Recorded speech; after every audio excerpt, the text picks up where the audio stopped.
testimony. Just wanted to check. Let me, our BARD officer, Ms. Ward, is not here yet. Just outside. Just give us 1 minute. As long as I'm first. That's all that matters.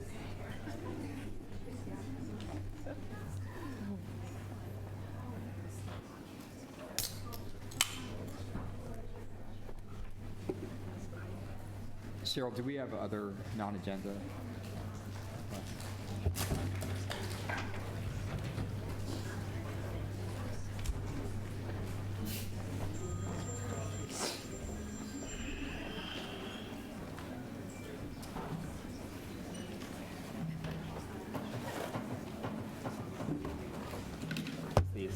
Yeah. Okay. Okay, we'll do 2 minutes apiece. Francine Maxwell, citizen. Leticia Ramirez Ruiz. Yesenia Castañeda Sosa. Erica Sayas. Please come forward. Francine Maxwell, I'd like for the board to consider us to get ahead of next year's budget deficit that we know may be coming. I'd like for the board to ask their one employee, how could a special ed teacher be at Morris High School acting as a supervisor for the construction guys? Was there a post and bid for that position? Why is that person getting an extra time card? We're going to find ourselves in trouble again, we know it, but if we can better prepare this year, then we would know what's coming. So I'd like for us to already begin to have conversations and look at the summer. How many extra time cards were given out for non-post and bid positions? Why is there special ed teachers acting as supervisors over construction? That doesn't sound correct to me as a taxpayer. We want to be very smart with our money, and we want to make sure that our money is landed where it needs to be, on the ground in the classroom. We're preparing for a lot of homeless children, and we want to get ahead with them for their programs to make sure that they have everything that they need. We want to reach out to our partners. We want to reach out to community. So I'm asking the board to ask their one employee to make the staff send out lists, put them in the newspaper of children's needs, so that as a community we can go buy extra paper, scissors. We don't want the teachers to have to keep going in their budget, but if we don't ask, they will not come. So I like for us to begin to go out and go to our partners and talk about the line paper, the calculators, the rulers, and not just for the homeless kid, but any kid that may need something. We want to move away from the teachers always having to use their personal money, and we want to go to our partners, our taxpayers, and just ask them, since you're shopping for your child, shop for 7 more that you might not know their names. And this will help build a relationship, build a camaraderie with the community schools, because nobody is going to save them but us. And so, but if we don't know what they need, if there's people that don't have children in school, they don't know the needs. We appreciate that, Ms. Maxwell. And Superintendent, if you could follow up on that suggestion. Yeah. Tasha, go ahead. Thank you. Yep. This behavior and the lack to provide services without negligence, cover-ups, inequality, inequities, and it appears at times unethical behaviors will require class action lawsuits and massive walkouts. You knew 7 months before you informed parents about lead in the water. You failed kids with high school AP testing. You allow employees to harm kids with special needs in schools and then further traumatize the families by calling CPS on the parents. That you switch employee schools without proper notification as agreed through your union contracts. You push a clown budget with clown presentations not offered to clusters all over the district. You left schools without safety plans. You violated rights of employees and students. You have become a rogue regime like Trump, Pence, and the Gang of Eight. You set us up with a 91.2% graduation rate, but the colleges are upset that high schoolers entering college can't write an essay and read a college book. You set up your police. You set them up for failure, put them in danger with the levels of students versus police. We saw some of that earlier this week. You hire friends of friends who are not highly qualified and give them 6-figure salaries. You are setting Mr. Soto up for failure. with all of this, we're going to ask Scripps Ranch, the South Bay schools, elementary schools, middle schools, and high schools to come together for massive walkouts and class action lawsuits against this school district because you continue to do egregious behaviors and you continue to fail them. And unless we hit your pockets like you continue to fail us, you will continue to do the things that you do. It's egregious, it's wrong. I don't know how you guys sleep at night, but like I said, we're rallying together. We'll be at your homes. You're going to be uncomfortable just like we are. Thank you.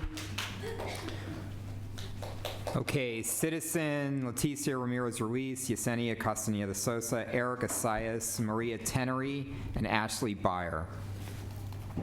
In loci parenti is the legal term for the role of the teacher in the public classroom. It is Latin for in lieu of the parent or in place of the parent. Educators are to act in the best interest of the students as a parent would. I have to say the teaching going on in Sandia Unified is not the teaching that a reasonable person would find acceptable. And I call on educators to bravely speak up on behalf of students like the brave teacher who refused to teach the sex ed curriculum, stating it isn't scientific. Teachers, please join with parents in exposing this for what it is, damaging to the well-being of kids. Parents are in such a tight spot here in regard to opting their kid out from objectionable teachings at school. Opting out isn't a meaningful choice here. Kids feel ostracized, marginalized, and shamed by their teachers and peers if they opt out. One mom reluctantly let her child go to the sex ed classes even though this mom was against the curriculum because she didn't want her daughter ostracized. That 8th grade child reported being traumatized by the curriculum. So what is a parent to do? How many parents just go along because they don't know what else to do? Besides, no kid can opt out of the toxic school culture that will result from continuing with this pornification of our youth masquerading as sex health curriculum. Of the kids who are not opted out, there are a lot of parents who do not even realize how pornographic the curriculum is. This should be an opt-in curriculum and not an opt-out.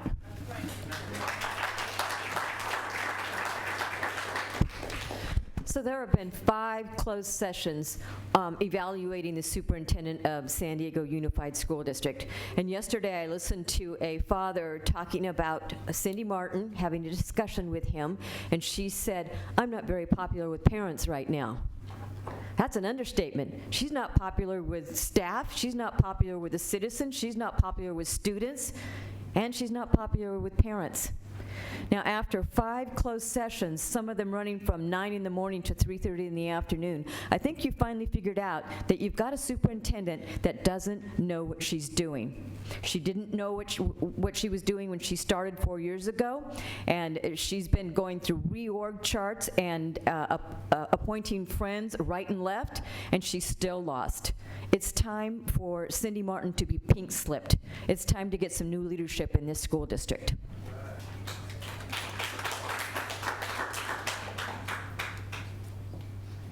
Hi, Ashley Beaver here. I know that you guys have a tremendous task as public servants. You've been given the responsibility and entrusted with our most vulnerable and beloved children. Parents naturally trust teachers, they trust schools, they trust people who are in charge of making decisions about instruction and policy that involve our kids and their daily lives. It's imperative that your intention to do good does not end up doing any harm. As you know, our children are not miniature adults. Their brains, especially the adolescent ones, don't process like adult brains. They assess risk and reward a whole lot differently than we would. They're not miniature computers to take in data and a ton of information and then spit out all of the best choices. There's so many complex issues that our children face, and curriculum selection needs to be carefully and thoughtfully vetted to include what parents think are really important. And that curriculum, in the end, does contribute to the overall health of our kids and not end up doing the opposite. I often, as an immigrant, I often think of our refugee families and our non-English speakers. My mom was she was a non-English speaker. So anything that happened at school was interpreted through me. And I think about how wholeheartedly our diverse communities have entrusted you with our children. We want all of our values and our cultural diversity respected. We don't want to be told that experts know what's best for our kids and understand better than what we do, what's good for our kids. Please do everything in your power not to violate this trust. Thank you.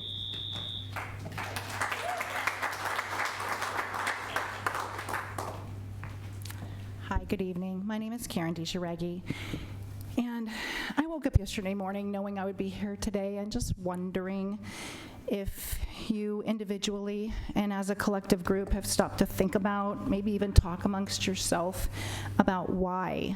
Why are there grand jury investigations into this board, and why are these special meetings that I've been hearing about? I wonder if you've considered not simply, validating and justifying your own behavior, but really stopping and questioning what is everyone so upset about, and are we doing it right, or are we doing something wrong? Our concern is representing special interests, and that word, it's so cliche, but do you realize that the issues that are before the board this year are all surrounding smaller groups of people as opposed to the interests of the whole, and that seems to be over and over again what the concerns are. So I wonder if you'd actually considered making some changes, and we're asking you to represent all of your voters, your constituents, and doing the best for all of our kids, because it's not just us. There are quite a few issues that are here saying the kids of San Diego aren't being represented for the smaller interests, and we're here to balance that. We're asking for you to find balance, not just one side or the other, but really to seek a balance in all of these major decisions that are causing so much concern right now.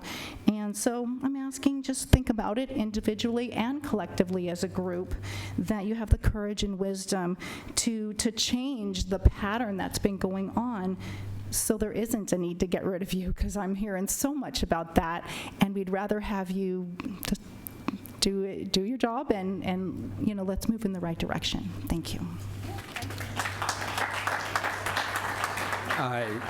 Lily Higman and Jeffrey Bennett.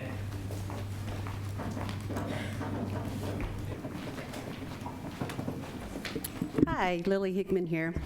So I'm here today because I am still very hopeful, always hopeful. I still have hope that the board will have enough courage to accept the recommendation of the calendar committee. Lily, that's an agenda item No, later in the agenda? I know, but I'm talking broader than that. Okay? And I'm hoping that you will stand up and have courage to stand up for the community, the students, the teachers, and the families, and the employees. Cindy and I haven't connected, but I have heard from those who spoke with her. Her reason for voting against, and this is not just the calendar, but a bigger issue, the reason that she's voting against the calendar committee's recommendation is basically because she can. She spoke very pretty words to them. She complimented them. She boosted their ego. But basically, what she told them was, I thought about it, and I decided this way was better. So I have said all along, I don't really care which way the vote goes. I really think you're stretching No, I'm it. not. Yes, you are. But listen, but we were tasked to do a job, and we went out and did that job. Yeah. We asked our constituents, So and let me this just could be explain. for other things too. Public, this could be for other things. non-agenda public So, testimony is to speak to issues that are not on the agenda. We will have the calendar item on the agenda, and people are free to speak to that item when it comes up. But we ask that you confine your comments to issues that are not on the agenda later on. Okay, but I'm talking broader. If you don't get you're that, really I don't not, know. but- Yeah, I am. Well. So, Cindy, you have always said that you wanted to run this district from the bottom up and not from the top down, and we tried. and you're not accepting that. Okay, thank you. Okay? So board members, please have the courage.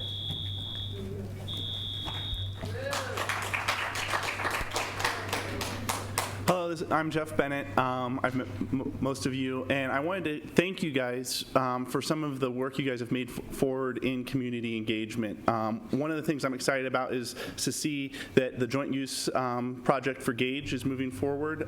Thank you, Trustee Beiser. I know you've been working hard on that. Another thing that was exciting for us is some of our Spanish immersion teachers were at risk. They were brought back, and then we weren't sure if they were going to be able to stay in our community at our school, and that was able to happen, that they're going to be back at our school, and that means a lot for our community. And I wanted to thank you for those strides.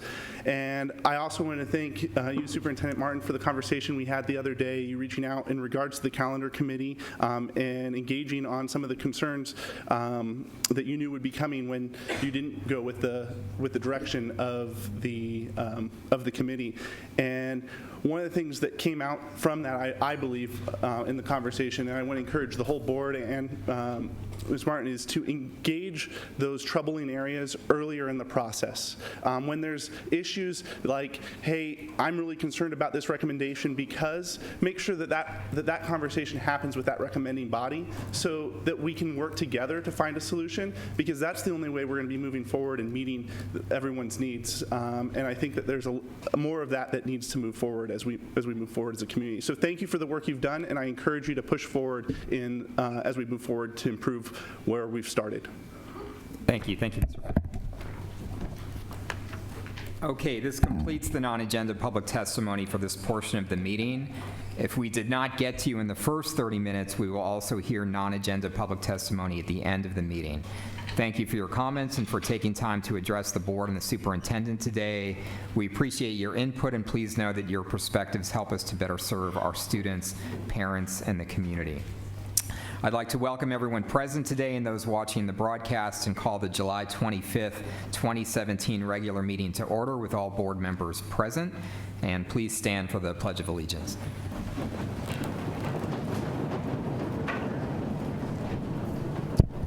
Ready, begin.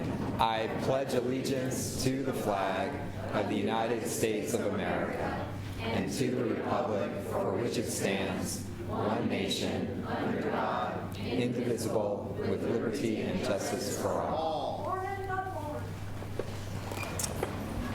Okay, thank you. If you wish to address the board on any of the agenda items before the board today, and your name is not on the speaker list printed on blue paper located at both entrances to the auditorium, and if you've not already submitted a request for public testimony form, please complete the form and submit it to Ms. Ward, our board action officer. Speakers on agenda items will be called on to speak during the discussion of the agenda item. Once discussion begins on an item, no additional public speaker requests will be accepted by the board. Our bylaws limit agenda items to a maximum of 20 minutes per consent and/or action item, allowing for a maximum of 10 minutes per opposing viewpoint. Public testimony speakers are limited to a maximum of 3 minutes per speaker, and depending on the total number of speaker requests received by the board on an item, the time may be reduced to 2 or 1 minute each. The time limit for speakers on today's agenda items will be announced at each item. Okay, can we get a motion to adopt today's agenda? Second. Please vote. Okay, and does any board member wish to pull an item from the consent agenda? I'll move the superintendent's consent agenda. Okay. Please vote. You have one item, a speaker on I-28. Oh, I'm sorry. We do have a speaker on I-28. Do we want to? So, Mr. Beiser, amend it. I'll amend my motion to move all items except for I-28, which will be considered at the end of the meeting. Second. Okay. Can we have a vote on the amended motion? Okay. Okay, Ms. Donovan, do we have any reportable actions to report out from closed session? Yes, we have one. The board voted 5-0 to approve the settlement in the matter of parent on behalf of student versus San Diego Unified School District, OAH case number 201-704-0924. Thank you. And Ms. Martin, administrative assignments. Thank you, President Barrera. We have the management appointments tonight. Vice Principal for Claremont High School, Ethan Williams. Vice Principal for Correa Middle School, Nina Dixon-Maruccia. Vice Principal for Hoover High, Diane Conti. Vice Principal at Language Academy, Hernan Beza. Vice Principal at Lincoln High School, George Smith. And the second Vice Principal at Lincoln High School, Sam Koshi. Vice Principal at Madison High School, Chloe Medina. Vice Principal at Sarah High School, Elizabeth Gonzalez Ward.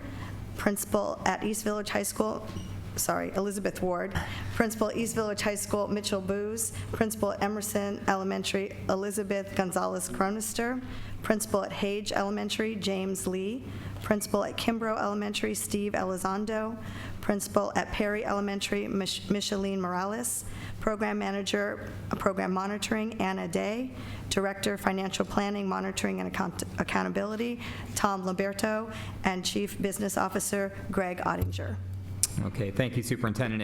And can you give us your information report? Yes. All right. So as district leaders, we know that there are very many difficult decisions that we must make all the time, and that's our job. And many of those difficult items are on the agenda this evening. Far and away, we know this year some of the toughest decisions that we had to make had to do with budget and our budgets for the district. I want to say that as a board, you showed tremendous leadership in working with district staff to shrink our structural deficit and to balance the budget. That leadership is evident in where we are today. I'm pleased to report to you tonight that the financial markets have noticed the fiscal restraint and actions taken this year by this board and have responded with enthusiasm. In fact, this month, the district issued $195 million in tax and revenue anticipation notes to finance the district's general fund cash flow requirements during the 17-18 fiscal year. The retail order period generated $197 million in orders from 169 retail investors. This extraordinary demand is what allowed the district to launch the institutional pricing 2 basis points lower than the level during the retail order period. In the institutional order period, the district was able to then generate an additional $300 million in orders from 11 institutional investors.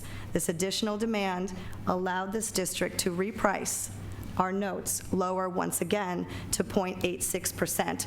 That's the overall absolute lowest rate of all negotiated California note transactions in 2017.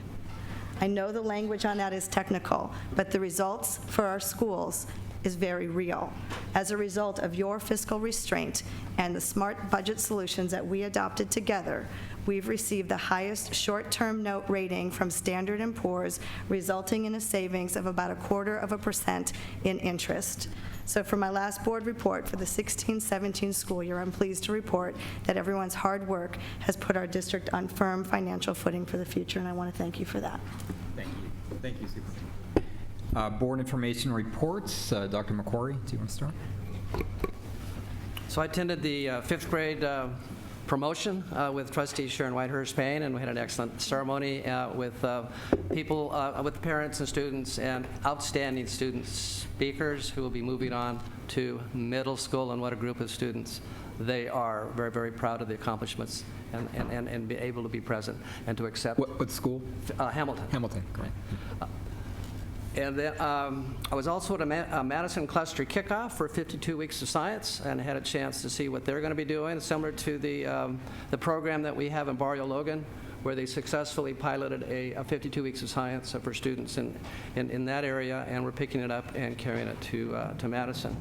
Sort of on a personal note, as well as a reminiscing note, I attended my high school class reunion this last weekend, had a chance to reminisce and connect with my elementary, middle school, and high school friends, and it reminded me of the value and the importance of the connections that we make in our school years. They are lifelong connections with lifelong friendships, and we want to support and continue the quality schools that we have, the meaningful experiences that we have, that will have lifelong impact for the children that we are serving.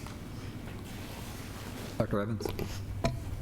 Yes, I just want to mirror the superintendent's remarks that we are focused on academic excellence for all of our students and also at the same time fiscal responsibility.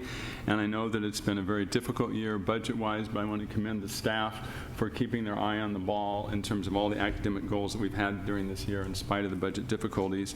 And for the next year, we have as Vision 2020 a focus on quality schools in every neighborhood, and we have that goal because we realize that every neighborhood does not have the quality school that they need, and so we're going to place a special emphasis on that in the next year in particular schools.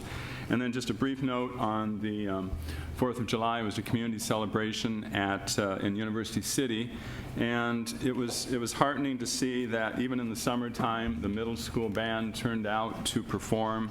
The band director, who was actually already retired, showed up with the band, and it was all the community came together, and I was happy to see that there were people had come up to me that had young families in the community and said they had moved into the neighborhood specifically because of the schools and the connection with the neighborhood. So this is a step we're making in the right direction in terms of having quality schools in every neighborhood.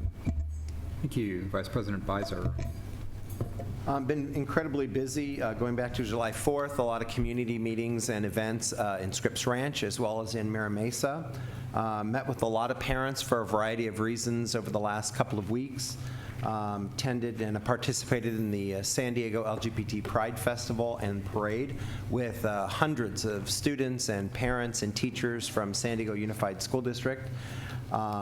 And I just also want to really appreciate everybody in the finance department and all the staff and the directors in every level of the school district for all the work that they have put in to try to ensure that we were able to balance our budget and still honor our commitment to class sizes, to nursing and teacher ratios, and to expanding music to now include 100% of our elementary schools. Thank you again to all the staff for all your hard work in this process. Thank you. Dr. Whitehurst-Payne. Thank you for this opportunity. A couple of things. I wanted to comment on the CBO position and the fact that one of the major responsibilities of the board is the budget. And I wanted us to be sure to get someone in that position who can help us to monitor and expand our duties in that area.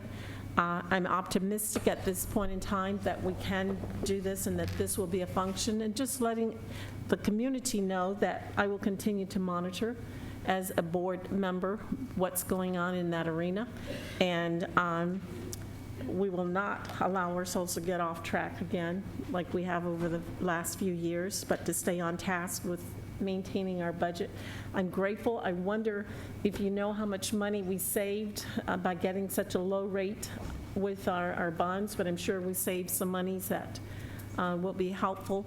But I'd like us to stay on track with our budget and our fiscal responsibilities. And the only other thing I'd like to report on is the fact that in the Lincoln cluster, we're meeting tomorrow to continue planning. On Thursday, we have hopefully 100 people coming out. We're going to be walking in the community before school starts to engage the community, find out where those students are and get them engaged in preparing for school and coming back to school prepared to learn.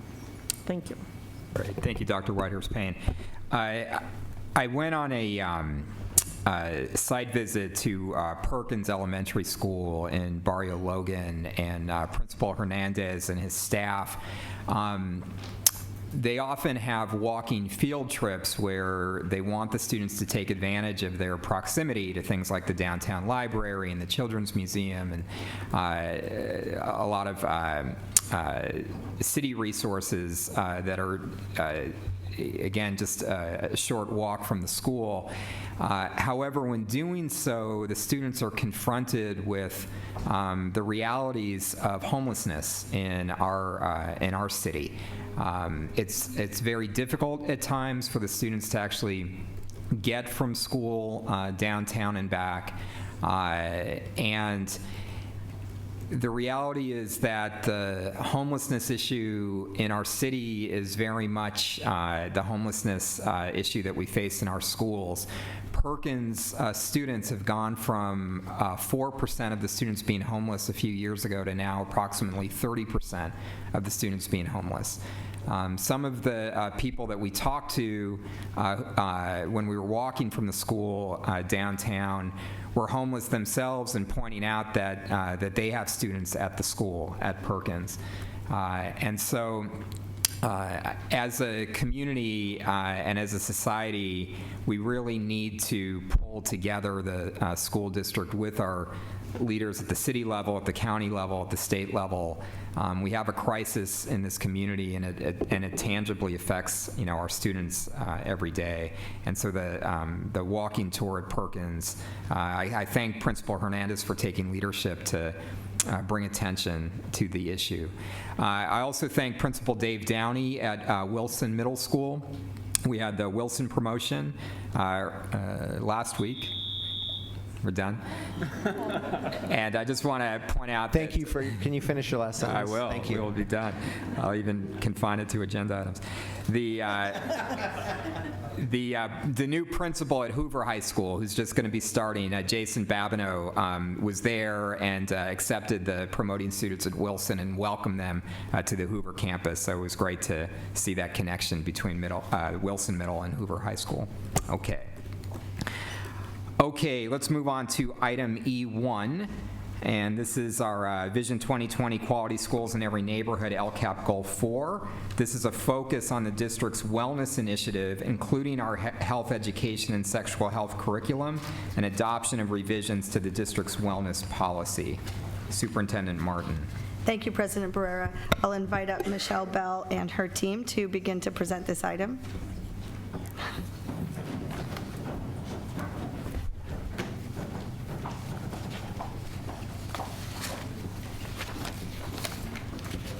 Her large team. And what I'll say about this item as they're gathering, as I want everybody to know, you did a tremendous job putting this report together, and because of time constraints of a meeting, you're not going to be able to show the whole report, but I encourage the public, and I know the board has done their due diligence in reading the full report, because there are many aspects of this work that is deeply integrated and very important and meaningful to our students, and it is a very inspirational report, but it's also very concrete in terms of deliverables and things that we're doing on behalf of our students, and you will not, in the time that you have, be able to do it full justice, and I just think your work is impeccable, and the way that you promote wellness and give specific supports to our students around our school wellness program and the wellness centers and employee wellness and advocacy for wellness. It's across the whole district, and I think it's a model for the nation, and I'm very proud of the work that you do, and we want to hear what you have to present with us tonight. Thank you very much. We appreciate that. Thanks. So while the screens are coming up, I just want to say on behalf of our entire team within the district, I'm Michelle Bell, and I oversee nursing services for the district. I apologize for my hoarseness of voice, but I've been interviewing for the last week and a half, and I've been doing a lot of talking. As Director of Wellness, it's not because you're not well, though. Correct. I'm fine. I'm perfectly fine. I just have a tired voice. And this is Kate McDevitt. She is the department's wellness supervisor.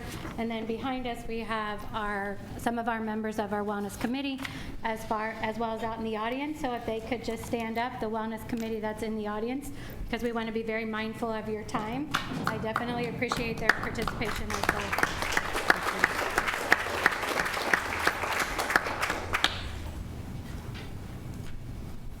Sorry. Do you have the screen? Oh. While it's coming up, I'll also talk about, Michelle, the dedication of your staff. I know you and your staff are actually not even on calendar right now, but you are so dedicated to this initiative and our policies here that I'm very appreciative that you're all here tonight in force to present together as a team. Thanks. I mean, we're definitely happy to be here. So I'm just going to go off my particular screens. You guys have it in your notebooks. We as a district acknowledge the strong relationship between student health and learning, and we as a district understand that we have to put that passion forward for our students. So besides my department, there's a collective number of people here tonight that are going to speak on behalf of what that wellness policy actually says and the initiative that we're putting forward on behalf of the students in our district. So if we take a look at the health and achievement, There are specific indicators where we know that kids aren't coming to school on a regular basis for. Taking a look at asthma, bullying, oral health, food insecurities, mental health issues, teen pregnancies, and vision-related issues, those are our top focuses within our department. So how do we use those resources within our department and our other departments to meet the needs of our students? How does that impact achievement? It takes a look at the performance of our students, the test performance of our students, the classroom behavior of our students, and then the connectedness to our students. And that's really a big piece of what the wellness policy is trying to look at, as well as the initiative of what we're trying to do, is bring that connectedness of our students really to our schools and create that quality school in every neighborhood. Because we want to make sure that when our kids leave our doors, they're as successful as they can be. But it's not a one department initiative. This is an entire initiative that starts with you as the board and the superintendent and works our way down to the site level personnel. When we look at our policy as a whole, we're looking at the district policy and then the council at the district level. Then we look at the site level and how are we going to roll that out. We have 178 leads that the site principals have identified, and they are the ones that at the site level are helping us with the implementation rollout. We have the 6 wellness centers, which we've kind of discussed before at the superintendent's updates. And then our employee wellness program, which we'll have people here that are going to talk about that tonight. And then just the whole advocacy for wellness with our district partners. Oh, sorry, Cheryl. When you look at the components, and I know this is a little hard to see, but the policy actually consists of 9, well, actually, truly, it consists of 10 subsets. We wrote our policy and framework to combine 2 of them together, so we're actually looking at 9. The reasons why we're doing this is because it's evidence-based, it's student-centered, and it helps us ultimately meet our legal requirements. The people that are here tonight with me are part of the team. I'm just one member of the team. I help us all coordinate the services that we need to coordinate, but I would like to go ahead and start with each person that will be presenting. Just take a minute. One of the cameramen accidentally hit the emergency exit door bar. What station?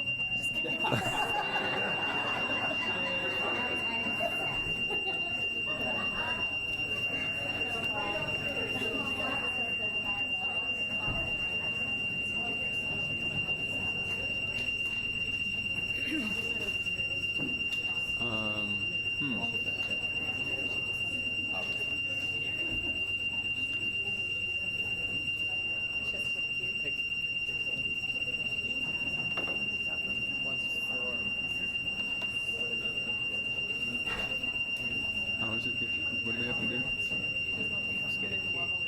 And you thought it wasn't going to be exciting tonight.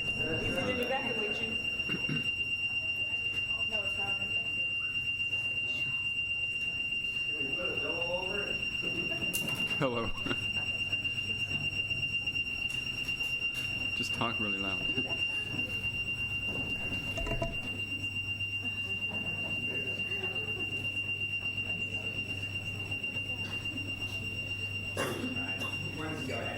Okay. So what we're going to do is explain how the framework and each one of the departments that are here tonight to talk about the work that we're doing within the committee ultimately focuses really down to the site level.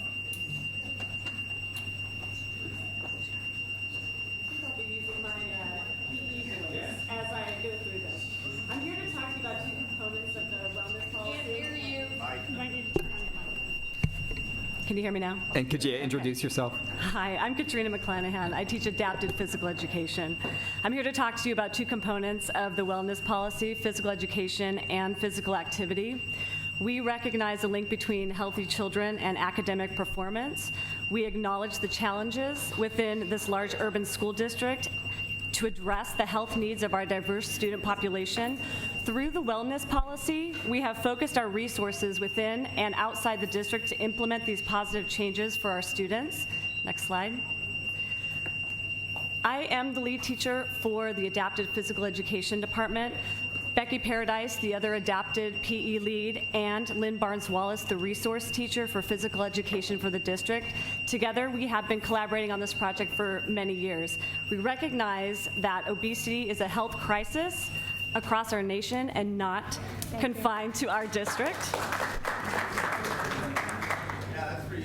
But what can we do for our students? The three of us focused on 4 areas. We engaged students to be part of the solution. We focused on professional development. We sought outside funding to support critical needs areas, and we developed relationships and partnerships with community partners. These maps were created by Kearney High School students. We engaged Kearney High School GIS and medical pathway students to interpret data, in this case body mass index, and help identify areas of need. Basically, we have our own think tank within our district with our Kearney students. Next slide. In the areas of partnerships, there's a lot of information on these slides, so I'm just going to highlight a little bit of it. Our partnership with the San Diego County Office of Education enabled us to co-create the Physical Education Leadership Academy. This is a year-long instruction to improve our fitness gram scores. Next slide. The partnership we have with the American Heart Association and the grant we received from Ron Roberts has enabled us to certify students in hands-only CPR in the 5th, 7th, and 9th grade. We're really excited about this. Next slide. The partnership with the Drowning Prevention Foundation of San Diego, the YMCA, and Jamba Juice positively impacted over 1,200 students in general and special education. This helped provide free swimming lessons for our kids. Next slide. We expanded our partnerships with Special Olympics this year to increase inclusion for all students through multiple events. Actually, this is the most events within our district with Special Olympics. Next slide. The next component is going to be about physical activity. Next slide. Our partnership with our Kearney High School GIS and medical pathway students helped us identify the areas of need to focus on those interventions. Because of this partnership, our students won top awards in California. They also presented their findings at Live Well San Diego Conference. Next slide. This multifaceted partnership supported the IMPACT program. Our grant from Target enabled us to positively impact over 2,000 students through increasing movement and physical activity during their school day. Next slide. This is the longest standing partnership that we have had within the district to support physical activity through action-based learning. Action-based learning is developed on research that supports the link between movement and academic performance. We have provided over 10 years of professional development for district staff. We, as a district, have received the National Showcase Award for action-based learning, and approximately over those 10 years, over 30,000 students have been positively impacted. Next slide. So as you can see, in closing, we are working collaboratively across many departments and disciplines for the common good and health of all students. We continue to need your support and guidance as we move forward. If you have any questions or would like to obtain any other information, please contact us. But remember that every healthy step is a step in the right direction. Hi, my name is Amy Garfinkel, and I'm the Food Corps Service Member within Food Nutrition Services. Within Food Nutrition Services, we strive to not only nourish students with healthy meals, but also to empower students to make their own healthy food choices. So this year we served about 22 million healthy meals to our students, and that includes breakfast, lunch, snack, and supper. We stocked 338 salad bars in 182 schools every day with a selection of fresh fruits and vegetables. We increased student accessibility to breakfast through innovative programs like Breakfast in the Classroom in 68 schools and Nutrition Break in 13 schools. And Nutrition Break is like a second chance breakfast between first and second period in secondary schools. We also purchased an abundance of seasonal, local, and organic fruits through our Harvest of the Month program. Next slide. We continued our California Thursdays program, which offers students a completely California-grown lunch each Thursday. One example of a California-sourced entree is our Mary's antibiotic-free chicken drumstick, which we cook from scratch. Next slide. So next year, we hope to implement more breakfast in the classroom and nutrition break programs in additional schools in order to further increase student accessibility. We also hope to work with principals to implement recess before lunch in more schools. And we intend to add more technology into our school kitchens, which will allow us to cook more meat from scratch, freshly sliced whole vegetables, make smoothies from scratch, and take on other such scratch cooking endeavors. Next slide. We started our Love Food Not Waste program in September in conjunction with SDUSD Recycles and Feeding San Diego, and the goal is to recover and rescue food from our school kitchens that would otherwise go to the landfill. State Law AB 1826 requires schools to divert organic waste from the landfill by 2019 in order to reduce greenhouse gas emissions and conserve landfill space. To date, we have rescued 112,000 pounds of food and reduced carbon dioxide emissions by 65,000 pounds. We're excited to expand next year. Also, about 25 schools participate in Cafe to Compost, turning leftover salad bar scraps into compost for their school gardens. Next slide. And now I'll talk about our department's contributions to the health education component of the wellness policy. Next slide. We incorporate nutrition education into our work as much as we can.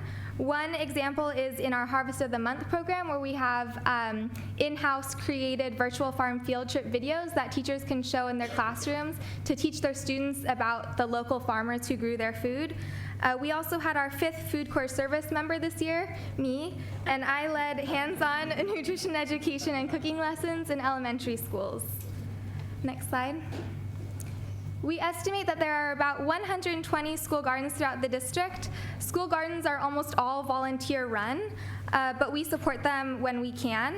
So one of our support systems is Garden to Cafe. We certify schools to serve their garden-grown produce on their school salad bars. This year, our participating schools harvested a total of 464 pounds of fresh produce for their cafeterias, and we hope to certify more schools in the coming year. Thank you.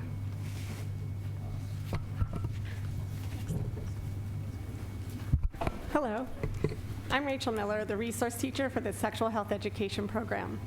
California Ed Code has numerous new requirements Could you speak closer to the mic, please? Thank you. It's on. Is this better? All right, okay, I'm here. Hi, I'm Rachel Miller, a resource teacher in the Sexual Health Education Program. California Ed Code for sexual health education has new requirements now. And these include 2 main objectives in all sexual health education, K through 12, that all sexual health education must affirm all different sexual orientations and promote sexuality as a normal part of human development.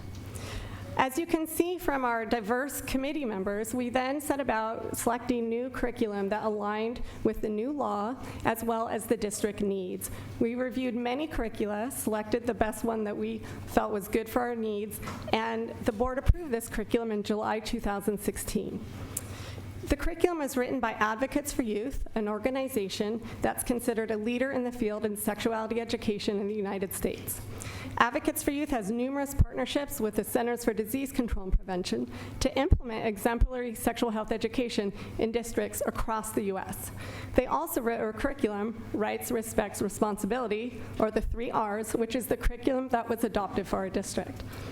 And this curriculum is highly regarded, implemented in hundreds of districts across the country, including such large districts such as New York City and Boston and Denver Public Schools, as well as numerous districts in California, including Oceanside, Sweetwater, and Sacramento school districts.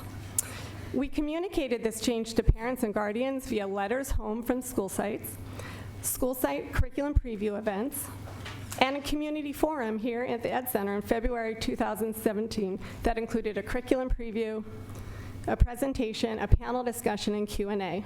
We also trained over 300 staff to implement the curriculum. Next slide, please. And the curriculum implementation this school year was very successful.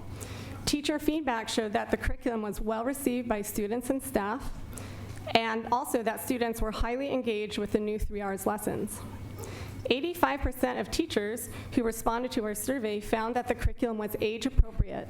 And in the other 15%, numerous teachers claimed that the curriculum actually needed more information and that the students wanted more. There's an easy-to-find tab on our program website that explains to people how they can excuse their child from the instruction. It's very prominent on our program website. The process to opt a child out of the instruction is very simple and straightforward. They just provide a written note to their classroom teacher asking their child to be excused from the instruction.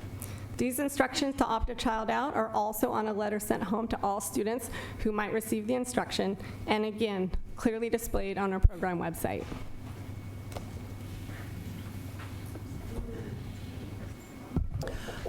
My name is Howard Tarras. I'm the district physician consultant, and I'm going to talk about the school health services provided by our nurses and those who they delegate to. For one, chronic diseases. There are literally tens of thousands of kids with chronic diseases in this district, and I am never cease to be amazed at how well our nurses coordinate the management, from everything as common as asthma to very, very extremely rare diseases and extremely disabling diseases that render children very medically fragile. And they do a great job, and it's consistent year after year despite the complexity. The second thing on that slide is care coordination. And despite the very high numbers that are recorded for care coordination, I would like to see things structured differently so they can actually be higher. And I will go over that for what I mean on the next slide. The third thing on that slide was acute and emergency care. Back to the previous, please. Acute and emergency care, that is something that is provided by school nurses inside offices, as well as the people they delegate it to. I believe that some of that can be delegated even more. Next slide. Direct services. Some of them are mandated, such as hearing and vision screens. Other ones, such as the flu shots, the school-based clinics, and the dental screens, are things that we provide to increase the number of children that are present in school, and they're very targeted to families that need those services the most. And last, on number 5, you'll see the services that I think that we're going to focus on over the next year. One is to focus a lot on absences. Student absences are often attributed to illness. By drilling down to these absences, school nurses can better accommodate these children with all kinds of special needs in the school. Plus, we can help parents assess whether kids can actually come to school or not, despite recovering from certain illnesses and having different symptoms. So we are working with United Way, with Attendance Works, which is a California School Health Alliance, with dollars from Kaiser. And we are doing some chronic absenteeism pilots in about 26 schools. The second thing that we would like to see occur more is the case management regarding underachievement, poor behavior, poor motivation, and substance abuse. We believe that many teachers see these problems in the school, and they're not necessarily ever referred to the health system or even to counselors. Part of it is doing more trauma-informed care, restorative justice, and teaching staff how to use those. But a lot of it is making a lot of teachers realize that a lot of the behaviors that they display may be a result of health problems, anything from sleep to emotional issues that are occurring in the home, and that we have a lot of community partners that we can refer these kids to once they are referred to us in health services. Thank you. Kate McDevitt, Wellness Supervisor. I want to start this section on social emotional wellness by acknowledging that our district has included social emotional wellness as part of our comprehensive framework. This is atypical of many of the districts across the country, and I'm proud that our district sees the importance of mental health and social emotional well-being of our students. And I'd like to really honor the work that our guidance, counseling and guidance, school police, and mental health services have done to support this work in our district wellness council and beyond. Next slide.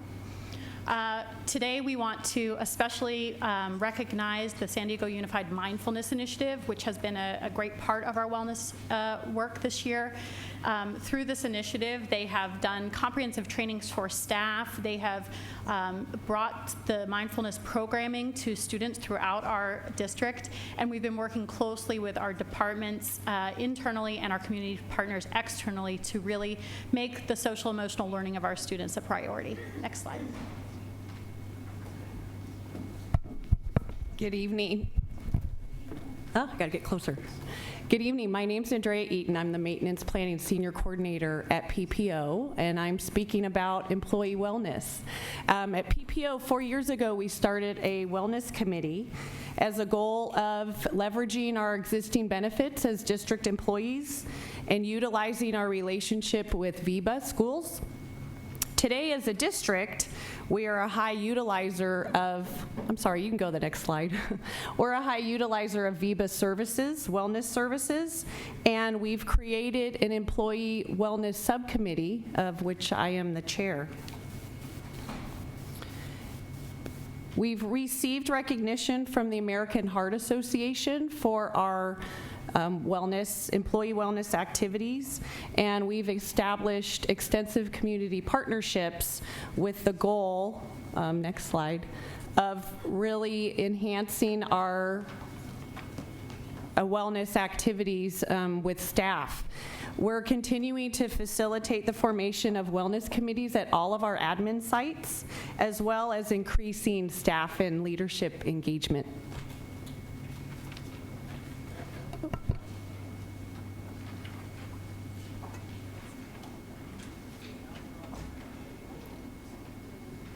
Next slide. As part of our wellness framework, we acknowledge the very important role that family and communities play in this work. Next slide. We'd like to especially today recognize all of the community partners and family members who have been a part of our District Wellness Council, as well as our school site wellness committees. This list is so long that I would not be able to use our time wisely if I were to list all of them, but we thank them tremendously. We're going to acknowledge 2 of our national partners. Alliance for a Healthier Generation has been working with our school district for several years now, and they have a cohort of 16 schools that have been receiving special technical assistance to support wellness within the school community, and we are so proud that this year they were recognized, 2 of our schools, as the healthiest schools in America at the bronze level. Next slide. In addition, we have had wonderful support from Kaiser Permanente through their Thriving Schools program, and they have, as you can see, provided our schools with grant funds in the $50,000 this year for several of our schools, which are outlined here. We thank them for that support, and we know that that is helping us to move this work forward. We also want to just recognize that one of our school nurses at Rosa Parks Elementary this year was recognized as one of the honor roll champions for Thriving Schools. So a special congratulations to Martha Badgett Sanchez. Next slide. As we look at our district wellness initiative collectively, this is truly the work of many departments across our district, as well as our community and our families and our community partners. We're so grateful to the media for the coverage that they have provided of our school wellness efforts. We have had the chance recently to present at the state and national level about our wellness initiative, and in one of those presentations, a national partner said that San Diego Unified is now a shining star for California and a national example of what wellness can look like. So we're very proud of that. And we're also very proud of our Kearney students for the 2 state awards they recently won for the BMI project that was referenced earlier. Next slide. As we close out the year, our school site wellness committees did provide end-of-year reports, and we're so pleased to see, as you can see here, that as a result of the school site wellness efforts, 93% have an increased awareness of district wellness policy, 90% of the resources available, and you can see there's truly a better understanding of the correlation between the health of our students and their academic and achievement. Next slide. As we think about the work that's been done this year, we want to thank all of our community partners, thank the school site wellness coordinators at 178 school sites that helped us to do this work and the success that we've had. Next slide. And as we look to the future, we look to provide public update. We really would like to increase our family engagement and continue to provide opportunities for our community to work with us on this work. Next slide. We will be focusing on a couple of key areas for school site implementation. I just highlight here active academics will be a key strategy that we're working on, as well as healthy celebrations and mental health awareness. Next slide. And I want to conclude by just saying that in the coming year, we would like youth to be at the center of this work. This is student-centered work, and we will be asking for youth champions to come up to be ambassadors and help us to create a culture of change to support health and wellness. Thank you. Next slide. Wow, really a terrific presentation. Thank you. Yeah, really,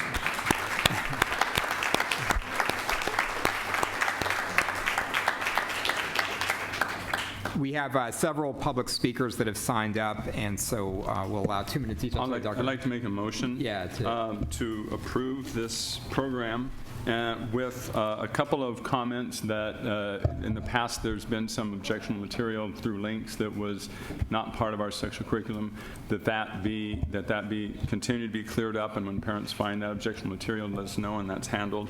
And secondly, in terms of when parents do not want their children to participate, it's the parents' decision, not necessarily the children's, that we respect that personal belief and make an effort not to make them stigmatized in terms of doing that. We do the same thing when we have free lunch. We have different cards and programs that don't differentiate the students, so we need to find a way to make that as little stigmatized as possible. So with those two things, I would like to second your motion.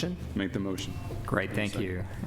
Let me also just clarify that what the board is being asked to adopt tonight is actually only the resolutions to the current district wellness policy H7700, including the conversion to CSBA format numbering for board policy 5030. The policy does not include any specific references to sexual health curriculum. However, it does state that the district will provide health education curriculum that aligns to or surpasses the requirements of California Ed Code and the guidelines of the National Health Education Standards.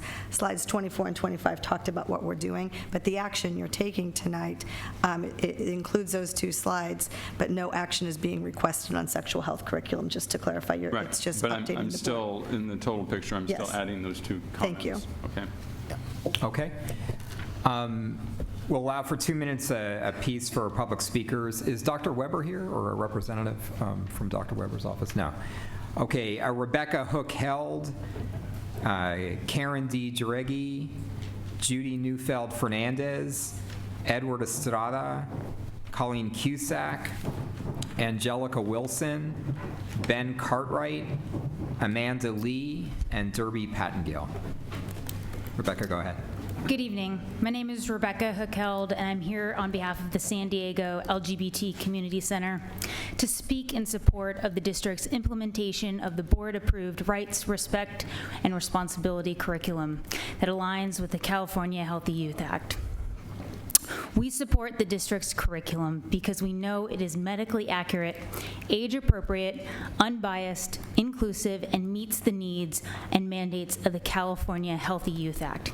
And we applaud San Diego Unified School District for having its comprehensive sexual education curriculum vetted by a team of experts. We support the curriculum because research shows that providing age-appropriate, comprehensive sexual health education earlier is beneficial to youth in preventing unplanned pregnancies, reducing STI rates, delaying onset sexual activity, and instilling healthy behaviors. Thank you for your leadership and commitment to ensuring San Diego students receive comprehensive, medically accurate, and inclusive sexual education. Thank you. Thank you.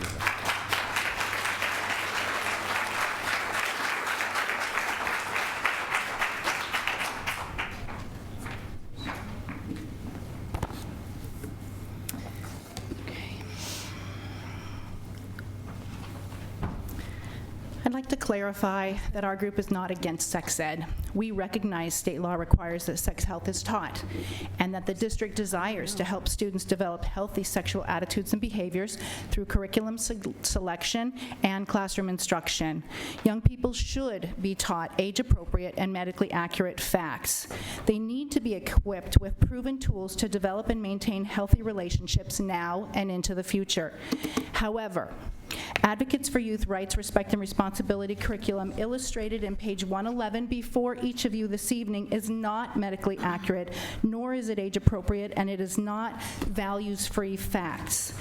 AFY's curriculum attempts to cover very complex sexual issues and does not take into consideration adolescent brain development or emotional development of our 11-year-olds. It overloads 6th graders with mature information while not even handling the basics of puberty until the 8th grade curriculum. It proposes that sexual behaviors like bathing together and mutual masturbation are important for 11-year-olds, but it doesn't share the benefits of delaying sexual activity, and it ignores the Healthy Youth Act's legal requirement that abstinence must be a key component of the curriculum, and here it's a minor point. These are huge issues. Kids are unnecessarily sexualized through graphic sexual content, even porn and role-play scenarios, which makes them and their teachers very uncomfortable. We represent a majority of the culturally diverse families of this district, and thousands of parents told us they were shocked when we discovered the content of this radical curriculum. The law states that parents have the ultimate responsibility for imparting values to their children about sex, not the schools.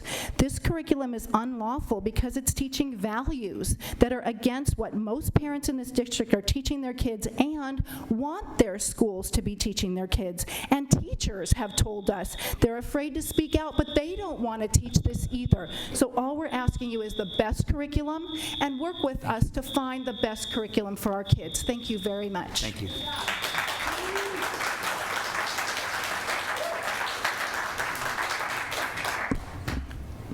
I brought our petition today with nearly 2,000 signatures of parents and community members in support of suspending Advocates for Youth's 3R curriculum.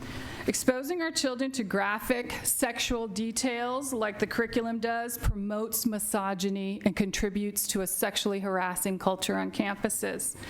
It teaches our kids that they are essentially sex objects, that there is a catalog of safer sexual activities for them to engage in, consequence-free.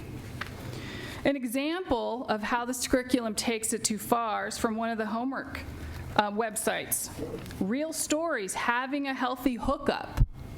Hookups make pretty popular choices for people our age.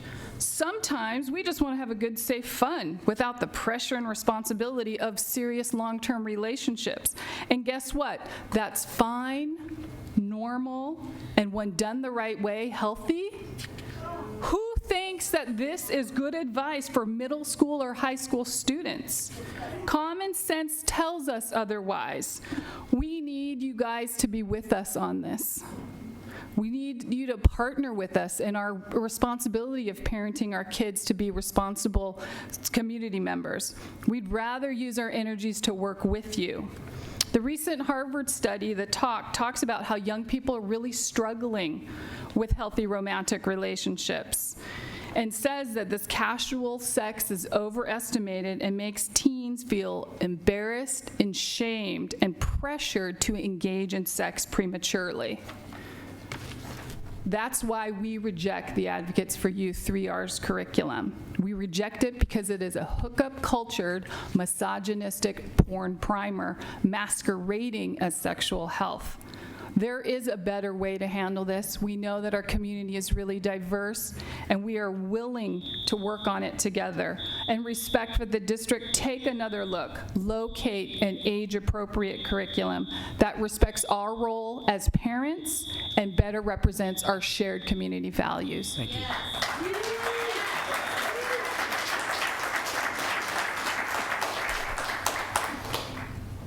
pornography a public health crisis? How pornography fuels sex trafficking, child exploitation, and sexual violence. Your curriculum is peppered with the message to children, pornography is normal and okay, even though it's illegal for children under 18 to view it.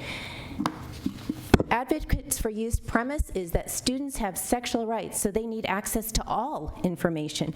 The stated intent sounds so good to develop healthy attitudes about sexuality. In reality, AFY is putting students in harm's way by promoting porn as normal and exposing kids to graphic content not suited for their stage of development. Porn addiction in a child's brain is so rapid. It's more rapid neurologically than in adults. AFY's message is not medically and scientifically accurate. Rather, it is encouraging illegal minors' porn use that is harmful. Our schools are the last place where porn should be normalized.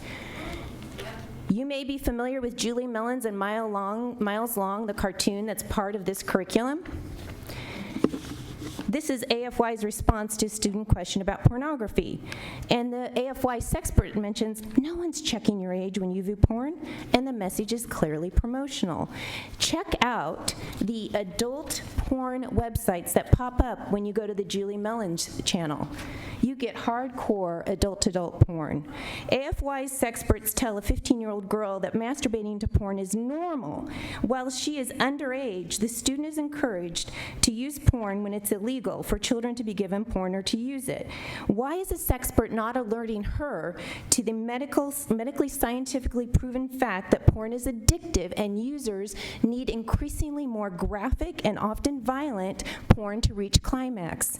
This teen resource is a website for do-it-yourself sex toys for teenagers. The partnered edition, they already covered how to make your own vibrators at home because you can't go to a brick and mortar store and purchase them. We're going to teach you how to make them with rubber bands and flip-flops. Okay, thank you. We need you to stop this new drug in our school. Porn is as addictive as drugs. Thank you.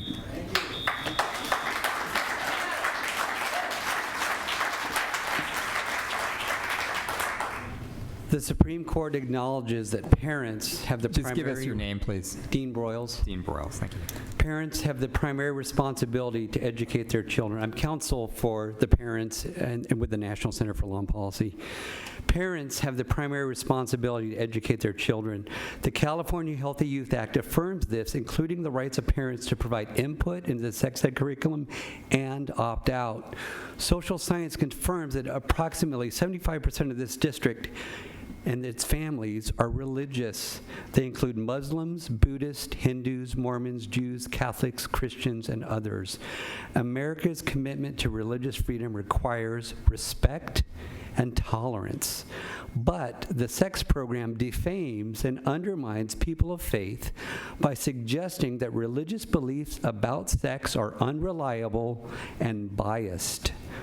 This false and bigoted presumption presented here is that secular resources like Planned Parenthood and Advocates for Youth are always good and accurate, and while religious resources are always bad and inaccurate. Furthermore, significant portions of this pornographic, misogynistic, sexually corrupting sex program directly conflict with sincerely held religious beliefs and practices or sexual ethics of these religious groups and these faith groups in our community, including but not limited to a desire to teach abstinence education, which the California Healthy Youth Act actually requires and is undermined and actually attacked by this program. Tolerance is a two-way street. SDOC should be partnering with religious communities rather than attacking them. In a free nation, it is not the proper role of the state to subvert religion, undermine parents, and corrupt our children. Parents should be deciding what is age appropriate for their children, not the ACLU, not Planned Parenthood, and not the state. Thank you. Thank you.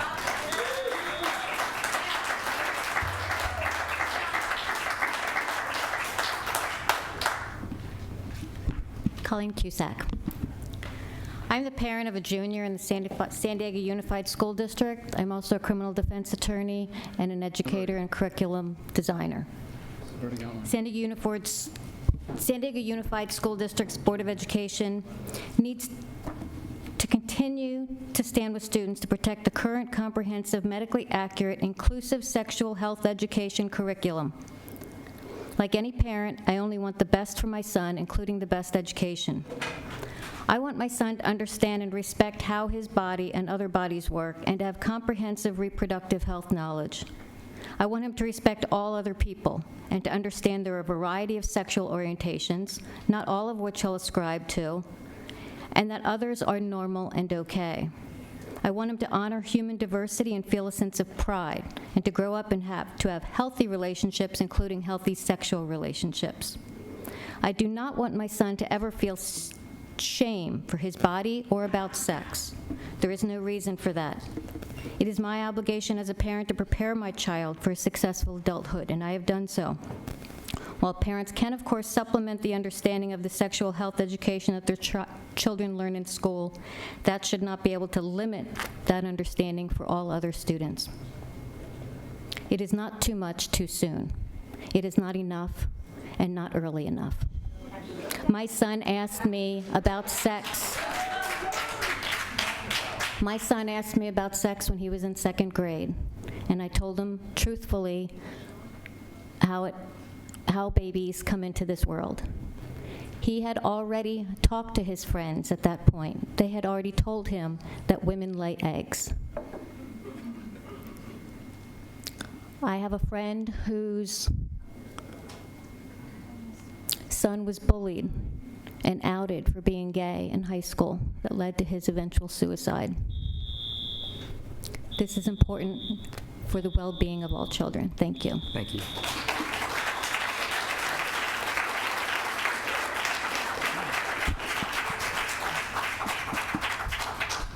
Good evening. My name is Derby Pattengill. I have 2 students in San Diego Unified School District. I've spent quite a bit of time looking at the sexual health curriculum, much in response to some of the concerns that some of the parents have brought up tonight. I do not feel that the curriculum promotes pornography. I do not feel it encourages sexual behavior. I do believe it gives our students critical information that they need. It gives them tools to help them navigate the internet and work within social media responsibly. I believe it promotes dialogue between families, and I believe it promotes healthy relationships. So now everybody speaking tonight, I know that they love their children and want the best for their children. I just want to remind the board that not all families are the traditional nuclear family, and not all students fit into nice, neat little categories. I thank you for accepting this curriculum. It is inclusive and progressive. Thank you very much.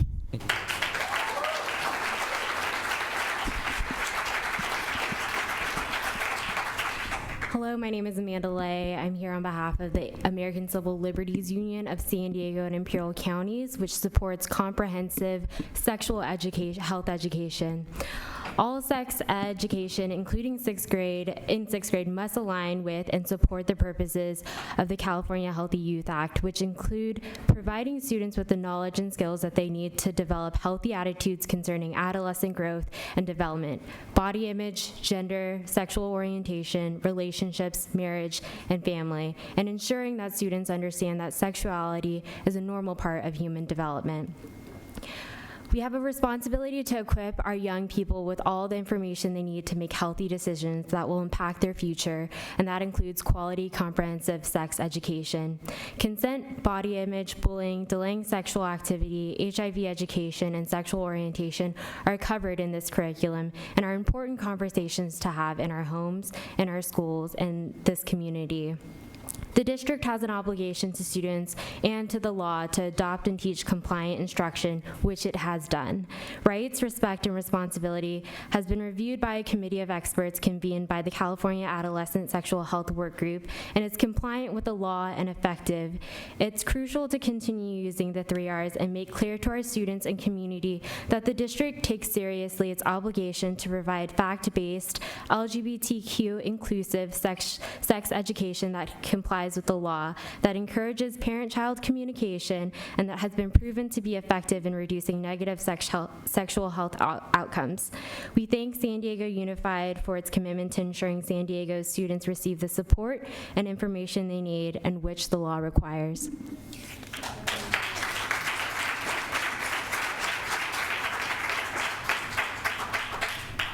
Hi, I'm Angie Serrano. I'm a registered nurse. I've worked for 27 years. I'm in postpartum nursing. We hear a lot about bullying. It can happen anywhere that there's an imbalance of power, strong on weak. The height of bullying is molestation of a child by an adult. That is important to consider because you will hear the term sexual rights. The term sexual rights and this curriculum, Advocates for Youth, go hand in hand. That term comes from the sexual philosophy of a man named Kinsey. Look up Kinsey reports.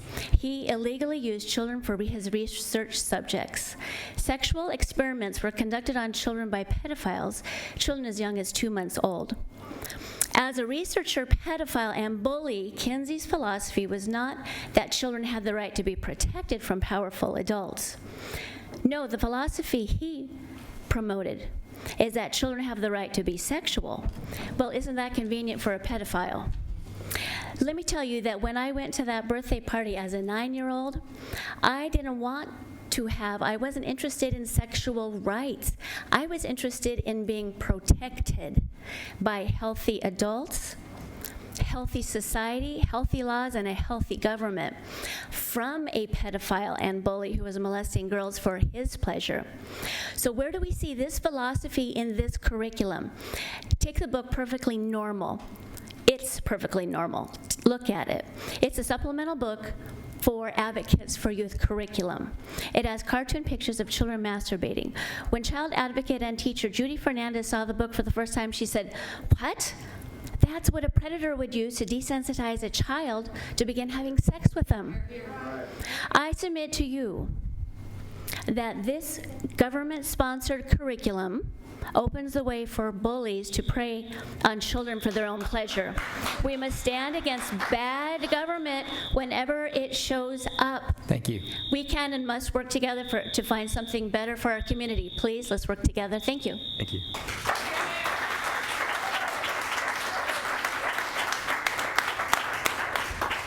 Okay, Judith Neufeld Fernandez, Claire Douglas, Carrie Rudolph, Crystal Slusher, Tracy Provins, Claire Douglas, Brex Scotch, Karen Lamphere.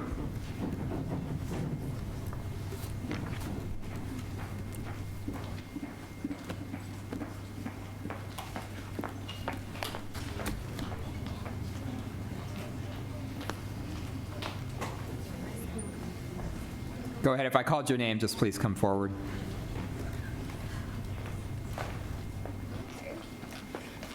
Hi, I'm Carrie Rudolph. I'm here to read you a letter from the President of Advocates for Youth. Dear Mr. Barrera and Ms. Martin, I am pleased to submit this letter in support for your sexual health education program and its benefits to the students of the San Diego Unified School District and their families. We are a national nonprofit with over 35 years of experience supporting schools, training teachers, and creating curricula and resources in support of comprehensive sexual health education. Our Rights, Respect, Responsibility, the 3 R's, a K-12 sexuality education curriculum from which 30 lessons have been adapted and adopted for the use in this district is based on the National Sexuality Education Standards aligned with the California Healthy Youth Act and meets all 16 criteria of the exemplary sexual health education as set forth by the Federal Centers for Disease Control and Prevention. Since its release in 2016, over 50 school districts have begun using the 3 R's curriculum, including New York City, New York, Denver, Colorado, Boston, Massachusetts, Washington, D.C., Philadelphia, Pennsylvania, and Portland, Oregon, just to name a few. The students in San Diego Unified School District have the right to the most up-to-date science-based health information, and the current sexual health education program provides students with this information. We cannot protect young people by keeping them in the dark. We want our children to make healthy decisions, form healthy relationships, and have healthy futures. Then we need to provide sexual health information or education that's factual, begins when they are young, and covers the information and skill they need to know as they grow older. Public health research which clearly demonstrates the positive impact of sexual health education, including increases in student academic success, delay in onset of sexual activity, reduction in the number of sexual partners, and increases in the use of effective contraception, including condoms when students do have sex. California leads the country in providing students with sexual health education that young people need to safeguard their health and protect their lives. To reverse I will end it there. Thank you, Karen.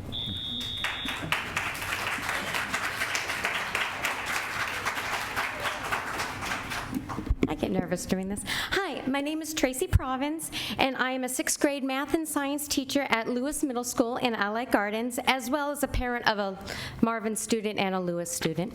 I am speaking in favor of this sexual health education program. I used to teach 7th grade science 10 years ago, for 10 years in Cajon Valley Union School District from 1994 to 2004. And when I saw this curriculum and I was taught I needed to teach this, I was thrilled with it and the inclusiveness of it, unlike the previous curriculum I used to teach. Being able to explain the difference between gender identity, gender expression, sexual attraction orientation is necessary in today's world. As teachers, we explain these topics in a scientific and informal way. We are not teaching porn or anything else I think we're teaching. We're teachers. And we are not encouraging kids to be gay or straight or trans or whatever, but we're giving them the knowledge to understand these terms when they hear these terms in the real world. This leads to respect for others and creates less bullying, teasing, and name-calling. It is not too much too soon. Information is power, and 10 days of informative scientific knowledge. As a person with life experience of close friends who are transgender, gay, as well as an educator, I believe that this curriculum will move towards a more inclusive and accepting society that will reduce shame and mental illness for LGBTQ kids and youth. When our youth are healthy, which this is teaching us healthy choices, and abstinence, it does teach abstinence as a key, by the way. Those people who don't think that, it does. Our youth, our future generations will lead successful and healthy lives. Thank you. Thank you.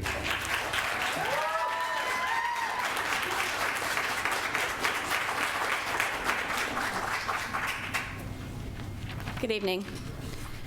My name is Crystal Slusher. I'm here today as a parent of an entering 9th grader. I've seen the news coverage and the previous board meeting footage regarding the Advocates for Youth sexual health curriculum. I've also read every lesson in this curriculum. And I would like to know offhand how many people in this room have, but I have read it thoroughly. And I can say that as a parent, I'm excited for my child to participate in these high school lessons. I fully support this curriculum, and I find the themes of honest communication, healthy relationships, and overall respect that are woven throughout the lessons to be extremely important. I know that those who oppose this curriculum are organized, motivated, and very, very loud. They're also very mistaken. Arguments I've heard, especially today, against the curriculum, most of them are based on incorrect and misleading assumptions. I can assure you that Kinsey, pornography, hookups, and misogyny are simply not a part of the curriculum. I want to point out that websites that may be referenced in small portion in a limited capacity in one particular lesson are not a part of the curriculum itself. That's one small portion of a website that's used for one particular reason. The whole entire website, not a part of the curriculum. A thorough reading of the lessons should eliminate any doubt as to the appropriateness of the curriculum. I know it can be difficult to stand strong in the face of opposition, but I'm here to remind you that your responsibility is to all of our students. Students who deserve access to factual, medically accurate, evidence-informed instruction. So they'll be able to be properly equipped to make healthy, informed choices throughout their lives. Finally, I'm here to encourage you all to have the strength and integrity to stand by the curriculum that you've already approved and not to bow to the pressure of any of these unfounded concerns. Don't let the efforts of misinformed deter you from providing this education.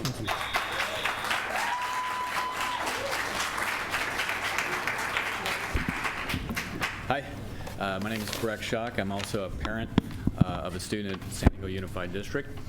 I want to start by saying thank you to the board. I know you have to weigh a lot of different competing interests in the community, and so I salute you for that job. I want to start off also by addressing the nature of understanding. It is one of humanity's core drives to understand the world around them from a scientific perspective, a cultural perspective, et cetera. So I'm here to be for the curriculum. I'm here in support of the curriculum and in support of understanding each other. I also want to suggest that exaggerated, disingenuous exaggerations should not drive your decision here today. There is this sense of us and them. And I believe that we are all the same. Nobody is better than anybody else. That when you dehumanize another, then you are on a very, very horrible path that is not humane, that is not part of our shared humanity. So I encourage you to take those to heart, to take those ideas to heart, to stick with your original vote for this curriculum, and that's all I have. Thank you. Thank you.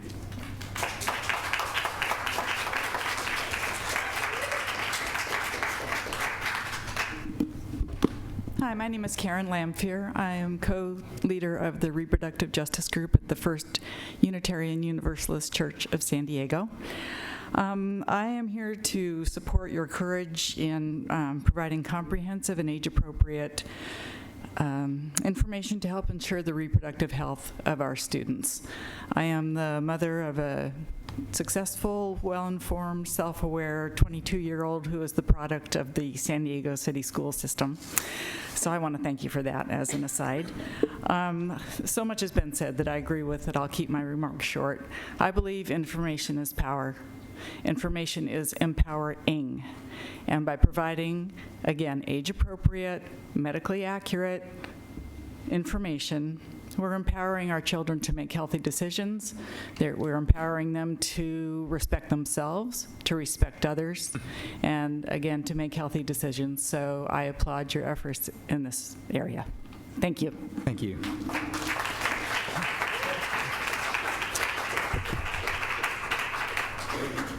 Okay, Derek Berner, Nazreen Nabi-Sadeh, John Moore, Summer Boger, and Mr. Brooks.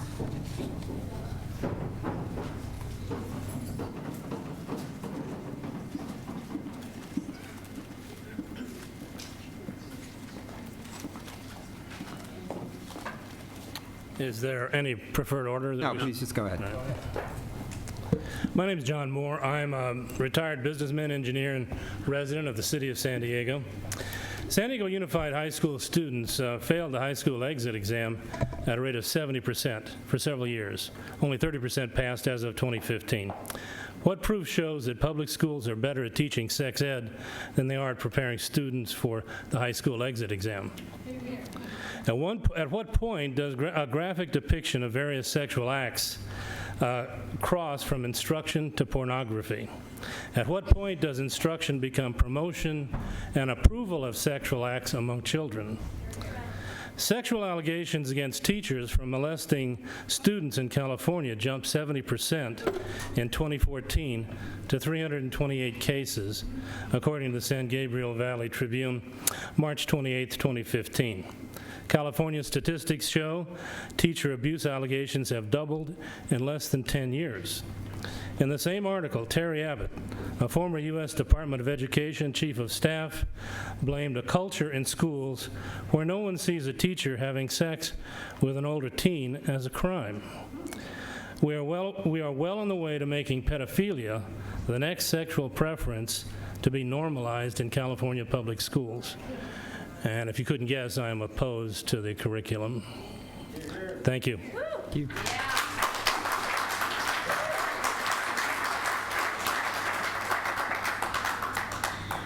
Hi, I'm Summer Boger, and I have 2 children in your district. I'm here to tell you why I oppose. I spent many hours, countless hours, looking at this curriculum. I'm really concerned. I looked at the 3 R's, and it led me down a road that I was not happy with. California law does not require sexuality education. Local school boards decide. You guys have the power over what our children are seeing. I'm not here to talk to you about my kids. I know I can opt out. I'm here to talk to you about all of those kids that I care about. I care about all of those children. Annual national reports say that California is getting a C- for their curriculum. And how is teaching children to be busy thinking about sexual orientation and sexual relationships at an early age, helping them with their learning? I think that's a really bad mistake. Also, the Kinsey Institute. Do you know about Kinsey Institute? That is the science and the evidence that they are basing this agenda on, that they're giving to our children. This is not about inclusivity. This is about teaching our children hedonism. Anything goes, whatever you like, inclusive, accept it all. It's sexual immorality, and that leads down a road to heartbreak, broken relationships, bad families, lack of education, hardships, being dependent on the state for funding. This is a big problem. Their homework is to go to sexetcetera.org. Sexetcetera.org has articles like trans guys get their periods too, and coming out as gender queers. Look at where you are sending these children. It is not acceptable. Take those off of the list of places that they should be going to for homework on the internet. That's ridiculous. Keep sex ed inside Biology 101, please, and stop pushing sexuality education. Here, here.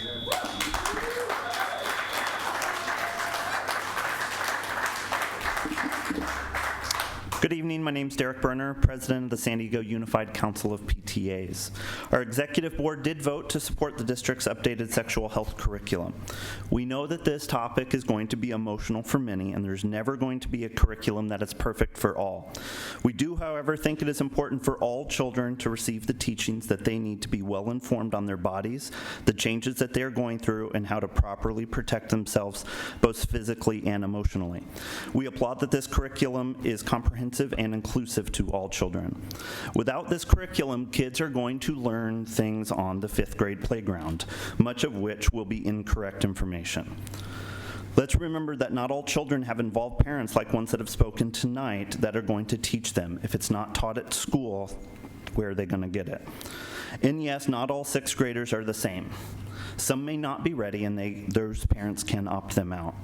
Our executive board does, however, have concerns about the district's communications to parents in regards to this curriculum, which we've already brought to the superintendent's attention.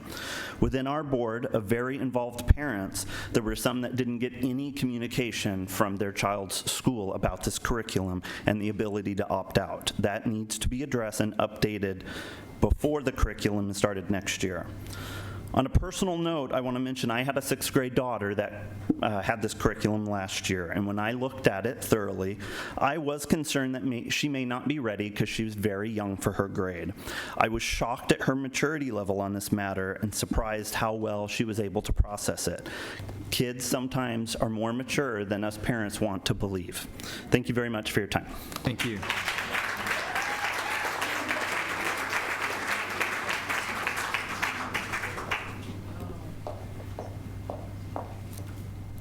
Good evening, my name is Nazreen Abizadeh, and I'm here in support of a comprehensive sexual health education in our curriculum.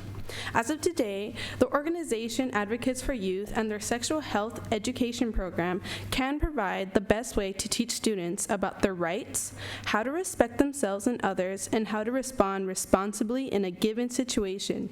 Fortunately, I personally learned a lot from my comprehensive sexual education.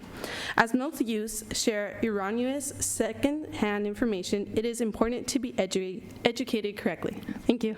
Thank you.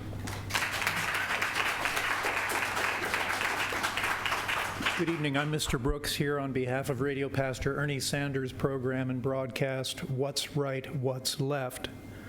What is the purpose of sex? The purpose of sex is to procreate. In order to procreate for human beings, you must have a man and a woman to create a baby. Anything beyond that is a perversion of natural law and a perversion of God's law in this Christian nation, which was founded under the ethic of Matthew 7:12, effectively codified as do unto others as you wish done unto you. The principles of the American founding did not contemplate the extent to which our society has descended into deviance and rebellion against the Lord's word, against Holy Scripture. Let me ask the school board, are they aware that the curriculum that is produced by AFY and the book that's contained in that, called It's Perfectly Normal, contain images that are clearly pornographic? Let me ask the members, are they aware that Planned Parenthood is a strong supporter of that curriculum? Let me ask the board if they are aware that Planned Parenthood has been responsible for the deaths of 50 million unborn Americans. That is not liberty. That is not freedom in this country. This agenda is an abomination.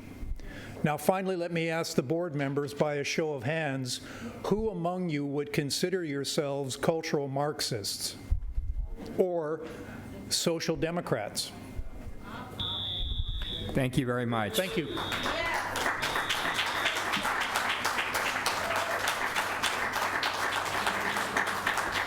Okay, we have a motion and a second. Board members, questions or comments? Dr. Whitehurst-Payne, thank you. Yeah, exactly. I understand that there was some terrible links on the website that have been corrected. Rachel, would you like to speak to that?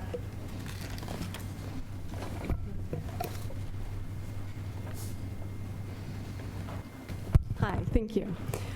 I believe, are you referring to this particular images? Well, this particular image where they keep bringing up the Julie Mellons.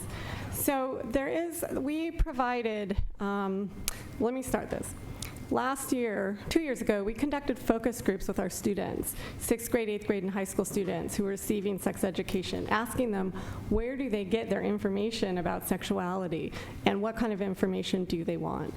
Primarily, they all said we Google it. And they all said we'd like to find information online. That's the easiest way we can access information. So we reached out to districts with reputable sex education programs across the country to find out which websites for sexuality information they provide to students. And we created a list, and we vetted them, and we have them on our student support website. One of these was it's called, I'm blanking, but anyway, it's a website by Advocates for Youth with about 50 short videos on puberty, reproduction, sexual orientation, healthy relationships, gender identity that school districts across the country offer to their students and also teachers to show to students. One of those short videos is called Porn, Fact or Fiction. It's 2.5 minutes, and the main premise is sometimes young adults might find intentionally or not intentionally, on accident, online pornography, which we know is definitely something that our kids may encounter in this world today. And the message is these do not portray realistic relationships. These are exaggerated images. They do not represent intimate relationships in real life. And that there are messages in pornography that can be harmful when someone approaches a real-life sexual or intimate relationship. And the main message of the video is to talk to a parent or other trusted adult if they do find anything on the internet that disturbs them. These videos were created with input from 13 to 14-year-olds, and the exaggerated images in the videos, they're illustrating the exaggerated images that people might find in pornography. because of the controversy that this one particular video had, and not all the others on puberty reproduction, we've taken the video link down for now, and we're going to be there's a way to select just the videos that align with our curriculum, such as puberty, sexual orientation, reproduction. But I do want to say that I do believe that the point of the video is being very much taken out of context. The point of the video is that online pornography is not a realistic representation of relationships, and to please talk to parents and trusted adults if and when they are discovered. I believe that some of the other websites they are talking about, they went to recommended websites for sexuality information and typed in the search function or they went off the recommended website. They clicked on websites from websites, and so what happened? I'm sorry, we will be respectful and listen to the speakers. What happens in that case is they will come across websites that we did not recommend, or websites that are maybe displayed on the side because of a search that someone did are not the ones that we recommended. We're actually working, this is happening across the state and the country because people have such access to online information, that we're working with the California Department of Education on a disclaimer for the websites we recommend, saying that these are the websites we recommend, and if you go off these websites, we can't guarantee that you might not find something disturbing, that these really are the websites that we recommend, and we recommend you stay on the websites. Do we have filters on are there any filters? Absolutely. And so if someone searched for pornography in our district, they would not be given pornography. They have to go do it at home, though. That's their homework. We remove that homework for now until we can come up with a disclaimer and make sure that we re-vet the websites. But when we went through them all the first time, we did not find any pornography. We do want to make sure we vet them again, so that homework is not a homework for now. It's still a really wonderful website that, again, provides accurate information for youth on sexuality that districts across the country do recommend for kids, so we will re-vet them, making sure we have an eye on the concerns that have been expressed today. No, the last time when this presentation came up, I was walking the next morning, and one of my neighbors, who has no children, who was a community college teacher, started berating me about it, going up and down, and so I shared that. I did find that, and I understood all of that was off. It's not a link anymore, that it's no longer a part of our program. I understand that young people now at home or wherever they are, they can access some of this information, but I really am uncomfortable if we are not making it very clear to parents up front and getting the message out, and to hear the PTA parent talk about the fact that we had some communication problem there, so that parents know, all parents know, that if they are uncomfortable with this, they can, they don't have to participate in this. I think it really is incumbent upon the district to really ensure that parents, if they want their children exposed to it, then they can allow that. But it shouldn't be that they didn't get the letter or didn't get the information and don't know what's going on, and not have access to taking their children out of this lesson. Supervisor. Thank you, President Barrera. Thank you to all the staff for all your work with wellness. Again, keeping our children healthy is very, very important, and there are many facets to it. The sexual health and welfare of the students is just one small part of all the work that you guys are doing, and I really appreciate the full, comprehensive presentation tonight. I want to applaud Dr. John Lee Evans' motion where he not only moved staff recommendation to move forward with wellness policies, but he also pointed out and highlighted a couple of things that I think are important, and I want to thank him for that. First of all, reiterating that we support a parent's right to opt out, and I definitely would like to apologize on behalf of the district for any parents that did not receive clear communication of what's going on, and Dr. Whitehurst-Payne also pointed that out, I think rightfully so, that we need to make make sure that we redouble our efforts to communicate with all the parents ahead of time, especially going into the next school year cycle, so that parents do have that right to opt out, and we support that. Second of all, I do think it's very important that we continue to be vigilant and make sure that the curriculum is age appropriate, and that any links that go to anything that is not appropriate needs to be taken down, blocked.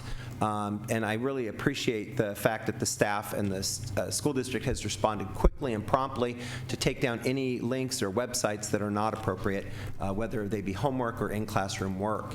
To that extent, I do want to echo some remarks of an individual that spoke tonight that said she taught this curriculum. And I'd like to quote her. She said, in this curriculum, it does not teach pornography. She said she taught the curriculum. She says this is not teaching kids to do anything that's inappropriate, because it's teaching kids about abstinence. It's teaching kids about honest communication. It's teaching kids about healthy relationships. And I would really encourage anybody in the community that's interested to take a look at the curriculum, and not just to take a look at a link that the school district has already taken down. Thank you. Thank you, Vice President Bowser. Dr. Evans? Yes, well, we already made the two amendments to the motion, but I also just want to say that as a psychologist, I know that kids of all ages crave and seek out this information, and they are going to get all this information one way or another. Our point is to present it in a healthy manner, because we talk about age appropriate, but this has changed radically in the digital age as far as what is age appropriate, because children are exposed to so much more content at such an earlier age that is beyond the control of teachers, beyond the control of parents in terms of what's available. So this is really an important point to have experts, health experts, parents, and everybody coming together to really get the best information to students so that they're not misled by false information and other bizarre information that is out there. So this is really a good contribution to the health of our students. And I know we're talking about a couple of pages of the slide, and just want to reiterate appreciation for the staff in terms of the overall wellness, looking at chronic illnesses and how that contributes to our absences, and the total social, emotional health of our children, the physical health of our children in terms of the obesity epidemic that we have, and the connection between physical health, mental health, and academic development. We're really committed to educating the whole child, and that means not leaving anything out and not hiding our heads in the sand. Thank you. Thank you, Doctor.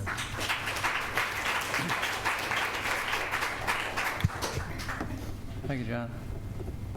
Dr. McQuarrie. So, yeah, I also want to thank the staff for a very comprehensive and a well-presented report. I do want to recognize as well the speakers who gave public comments, and recognize them for their willingness to stand up and share their beliefs, opinions, and recommendations and about this topic, which is very important to us, and it's important that we understand the issues involved and the public's perception of those issues. Research is clear that a quality educational program includes comprehensive health services that emphasize the importance of safe schools, healthy environments, health education, physical exercise, counseling, nursing, psychological services that support health education and promotes healthy life choices. This is more tonight about a broad-based wellness curriculum and procedures we're putting in place than it is about a single topic or a subject, which probably needs to be continued, and I think we have a framework and a process for dealing with some of the issues that were raised here, and I'll mention those in a moment. It's imperative that we support an educational program that acknowledges and supports the physical, social, emotional, and mental health of all of our students. A healthy student is better able to learn, and providing broad-based wellness services that support best practices and professionally certified and recommended curriculum that teaches sound instructional practices is important, and it's a major commitment of this district. We have a district and school wellness councils that were structured to review the current program, make plans, and develop future programs. And they're in a position to deal with some of the many issues that were brought forth here, and I would encourage people to connect with their councils at school site or the district level. So there's a conversation. It's not going to stop here, and people maybe walk away frustrated from here, and people who have more suggestions and comments, it gives them a place where they can continue this important conversation. In addition, our FACE department has developed surveys that incorporate our Healthy Kids questionnaire along with other questions that staff and stakeholders have, and it's an opportunity to raise these important questions and issue feedback input from our community. So, two ways in which we can continue. The important point is that we are committed to wellness and healthy schools, to a sound educational program that develops our students so they better understand themselves and their community, to feel safe and to feel empowered. We do support education of children in a broad in a broad manner that will prepare them for college, career, and civic engagement. Thank you, Dr. McQuarrie, and I echo all of the comments from my board colleagues.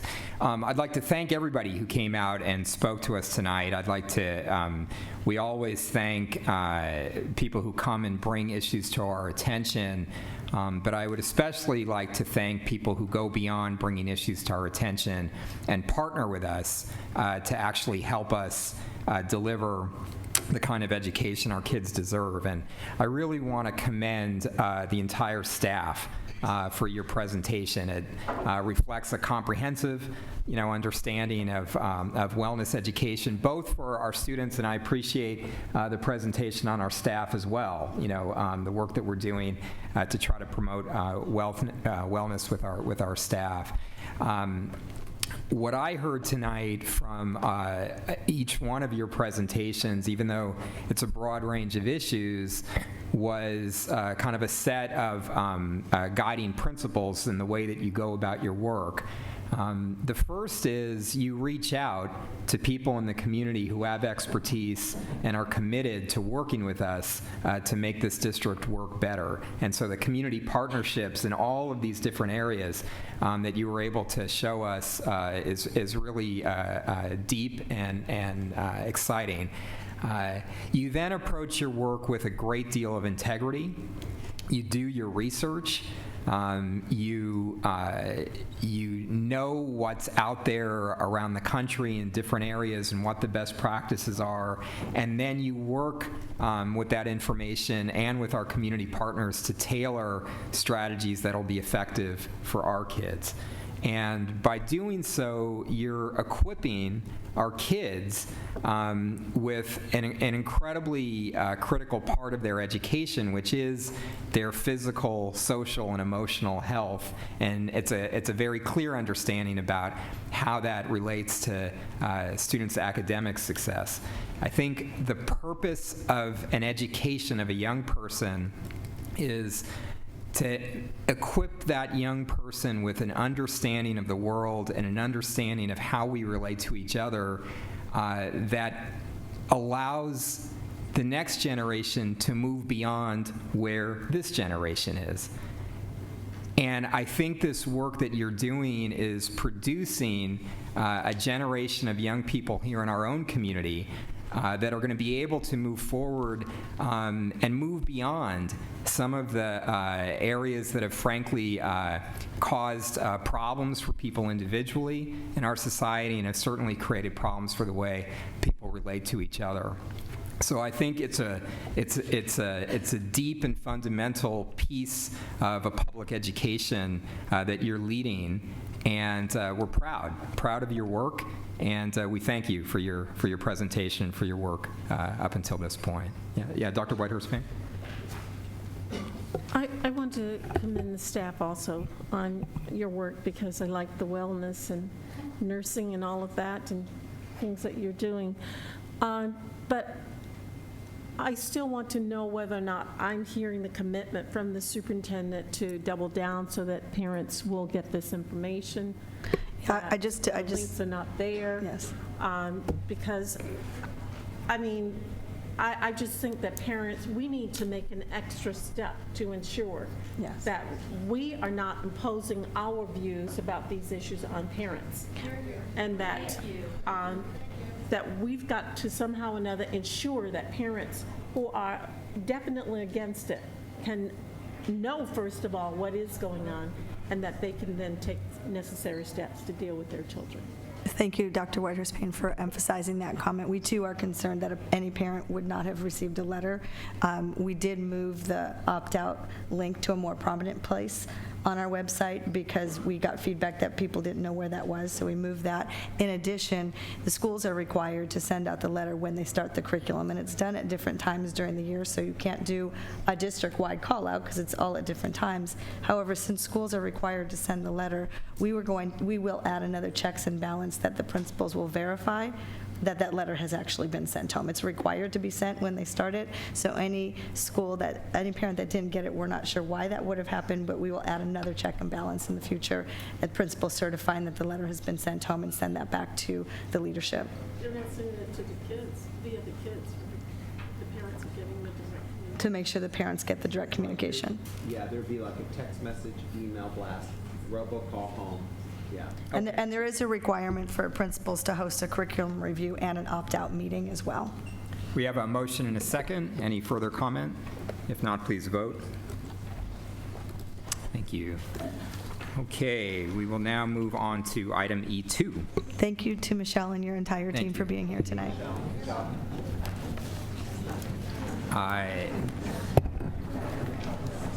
This item is addressing tolerance through the Comprehensive School Counseling and Guidance Plan. Superintendent, would you like to present the item? Thank you, and I have another team coming up to present this item.